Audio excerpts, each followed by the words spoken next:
कधी कधी काही यात्रा शरीराच्या नसतात, ती हृदयापासून सुरू होते आणि आत्म्यापर्यंत पोचते. असंच माझ्या 4 धाम मधलं सर्वात पवित्र आणि मला खूप जास्त मनाला भावलेलं स्थान म्हणजे केदारनाथ. 4 धाम मधलं 3रं धाम म्हणजे केदारनाथ. तसं मी 2022 मध्ये पहिल्यांदा केदारनाथला जायचा निर्णय केलेला आणि माझं दर्शन झालं होतं. त्याचीही काहीतरी इंटरेस्टिंग स्टोरी आहे. चला आपण सुरुवात तिथून करूया. 2022च्या जूनमध्ये जेव्हा पहिल्यांदा मला केदारनाथ जायचा निर्णय घेतला, तेव्हा मनामध्ये एक वेगळंच ओढ जाणवत होती, जसं की कोणती तरी अदृश्य शक्ती मला तिकडे ओढते. माझ्या स्वप्नामध्ये हे मंदिर कंटिन्यू दिसत होतं मला. तिकडे गेल्यानंतर पण खूप वेगळे अनुभव झाले मला. हेलिकॉप्टरचं बुकिंग होतं माझं त्यावेळेला, पण सकाळी 6चं. आम्ही सकाळी लवकर उठलो 4 वाजताच आणि जाऊन हेलिपॅडवरती थांबलो. पण वेदर खराब होतं, त्यामुळे हेलिकॉप्टर उडायला खूप उशीर होत होता. पाऊस, थंडी. शेवटी संध्याकाळी 4 वाजता हेलिकॉप्टर उडलं आणि आम्ही पोहोचलो बाबाच्या दरबारात. जिने चढतानाच इतका सुंदर दृश्य होतं ते मंदिराचं.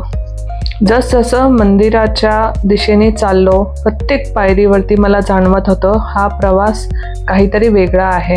जवळ जाऊन पाहिलं तर मंदिराच्या समोर प्रचंड रांग होती. आम्ही विचार केला, आधी काहीतरी खाऊन घेऊया, मग दर्शन कर. आणि खाऊन बाहेर येईपर्यंत संपूर्ण रांग गायब. फक्त 2-4 लोक उभे होते दाराशी. मी पळतच दर्शनासाठी गेले. आमच्याकडे टोकन नव्हतं, पण मनापासून प्रार्थना केली. सुरक्षा रक्षकाला विनवण्या केल्या. आमची लोक मागे आहेत, फक्त नंबर लावायला आलो होतो, पण रिकामं मंदिर, खूप चांगलं दर्शन होईल, प्लीज जाऊ द्या आत. खूप विनवण्या केल्यानंतर त्या सुरक्षा रक्षकांनी आत सोडलं. त्या क्षणी मन स्तब्ध झालं. डोळ्यातून पाणी वाहत होतं. काही मागावंसं वाटत नव्हतं, फक्त बाबा आणि मी. आम्ही रात्रभर तिथेच थांबणार होतो. प्रचंड थंडी, पाऊस. सगळी लोक आत जाऊन झोपायला गेली, पण माझं मन मानत नव्हतं. मी मंदिराच्या बाहेर बसून राहिले. कधी पावसात भिजले, कधी ध्यान लाव.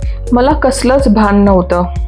फक्त एक अनुभव, एक ऊर्जा आणि एक ओढ जी मला आतून जाणवत होती. असं वाटत होतं काहीतरी डाउनलोड होतंय माझ्यामध्ये. माझे चक्रास सगळे हलत होते, फिरत होते. मला जाणवत होतं ह्या गोष्टी. संध्याकाळची आरती झाली. खूप छान वाटत होतं वातावरण तिकडचं. रात्रीचं जेवण वगैरे केलं. सगळे रूममध्ये गेले. सगळे म्हणत होते चल तू पण मला आत जाऊ वाटतच नव्हतं. मी रात्रभर तिथे उभी होते. लांबच लांब रांग होत्या रात्री पण, आणि मी थांबून तिकडे सगळं निहाळत होते.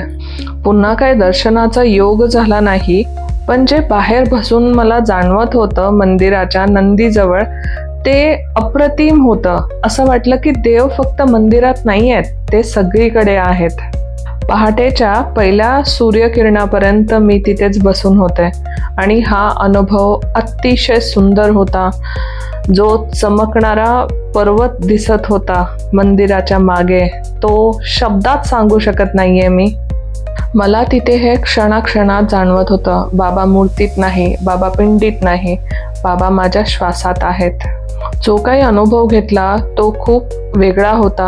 आणि त्यानंतर घरी आल्यावर ज्या काही गोष्टी घडल्या माझ्याबरोबर, त्या तर माझं पूर्ण आयुष्यच बदलून गेलं. त्यानंतर देवाला माहिती होतं मला काय हवंय, मला काय नकोय.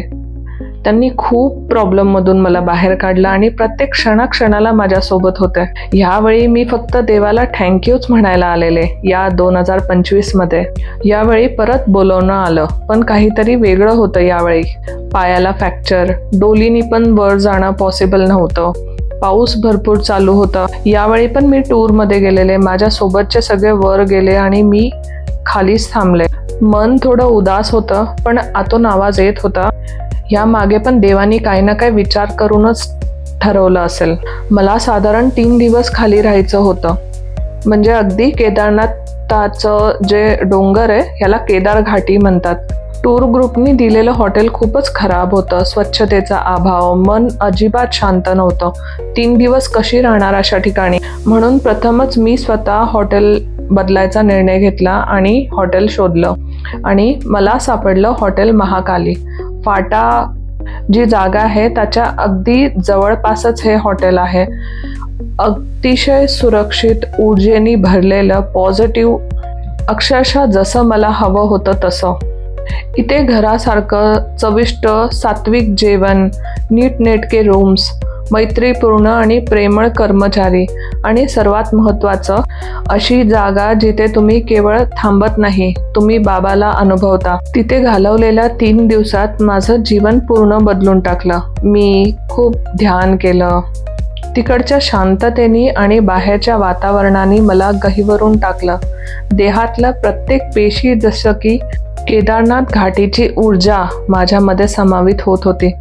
आसपासचे लोक पण खूप प्रेमळ होते. इकडच्या मालकिनीशी पण माझी मैत्री झाली होती. त्या पण अतिशय प्रेमळ. असं वाटत होतं जसं की मी माहेरी आले. मे बी हे पण देवानेच केलेलं होतं. मला शांतता आणि पॉझिटिव्हिटी भेटण्यासाठी मी हे हॉटेल मला वाटतं सिलेक्ट केलेलं. महाकाली, बघा ना नाव पण, शंकराची महाकाली, जसं की माझं माहेर.